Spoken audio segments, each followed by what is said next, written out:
Hi, my name is Claudia Nelson and I live in Auburndale, Florida. I want to tell you about my walk-away moment, but it was many, many years ago, more than 40 in fact. I was 16 years old with very abusive parents. They were alcoholics, and my weekends were spent sitting at tables in bars and wishing I were home, playing and doing kid things. I grew up on a lake. It was wonderful when I was home. On school nights, my brother and I would literally fall asleep on that table in the bar until my parents decided to take us home. And as a result, my high school grades weren't that great, but I managed to stay a C student. At age about 17, I got pregnant, and this was after my father spent years and years calling me a tramp and a slut.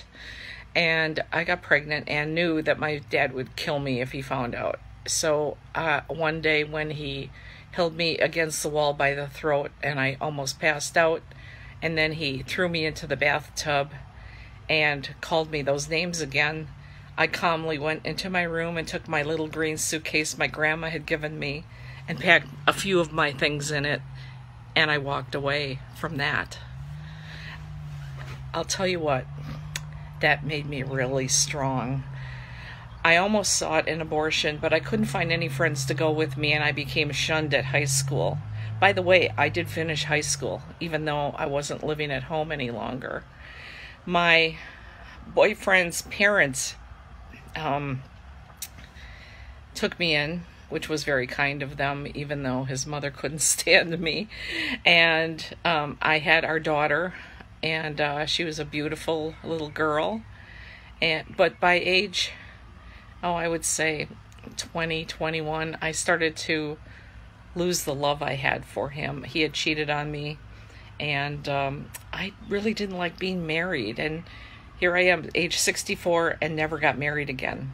Had plenty of boyfriends, but I really liked being independent. So I had been president of Young Democrats in high school.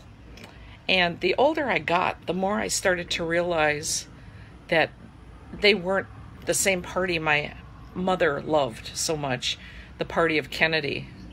When I was about maybe 45 years old, my mother and I got into a huge fight over politics, and we didn't talk for 8 years.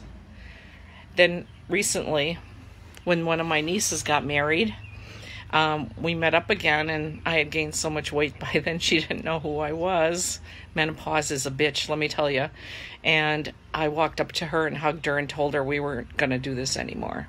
It turns out she had cancer, and I moved her in with me, and 6 months later she passed away. But not before telling me that she wanted to vote by mail 1 week before her death for Donald Trump. I was shocked. Oh my God, she was the yellow dog Democrat of the century. She would rather have voted for a yellow dog than vote for a Republican. So my mouth was hanging open, and I said, why? And she said, well, don't you want Donald Trump? And I said, yeah, but why? And she said, I'm tired of all the lying. I'm tired of the weirdness. I'm tired of the protests and the violence. It has to go. So I got her mail-in vote, and she voted, but she passed away about 12 to 19 days, I can't remember when, before he was voted in. So I know she's in heaven with her MAGA hat on, cheering away. Anyway, I've watched her party of Kennedy go down the tubes slowly, and I thought it would never get this far. I really didn't think it would get this far. But now enough is enough, and we need to do something about this. I want to say to all of you who have walked away, thank you. Thank you so much. I'm so glad you found the truth. I have been trying to educate people for the last 12 years and have been called the same names you have. People hop on my page and call me the C word and bitch and Nazi and the same things you guys got. I mean, they don't have any really creative material anymore, do they? Anyway, I just wanted to thank you all for being there.